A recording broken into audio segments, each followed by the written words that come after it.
Praise the lord. ఈరోజు దేవుని వాగ్దానము, నీవు యాకోబు గోత్రపు వారిని ఉద్ధరించునట్లును ఇశ్రాయేలీయులు తప్పింపబడిన వారిని రక్షించునట్లును నా సేవకుడివై యుండుట ఎంతో స్వల్ప విషయము. బోధిగంతముల వరకు నీవు నేను కలుగుచేయు రక్షణకు సాధనమగుటకై అన్యజనులకు వెలుగయుండునట్లు నిన్ను నియమించి ఉన్నాను. యెషయా గ్రంథము 49వ అధ్యాయము 6వ వచనం. అంధకారమైన ప్రదేశములో నడుచువారికి దేవుడు నిన్ను గొప్ప వెలుగుగా చేయబోతున్నారు. ఆయన మహిమ నీ మీద ప్రకాశించబోతుంది.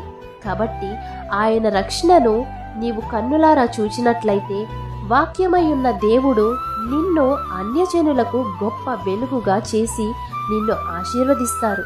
కాబట్టి ఈ వాగ్దానం మీ జీవితంలో నెరవేరాలని కోరుకుంటూ దేవుని సువార్త పరిచర్యలో మీ సహోదరి.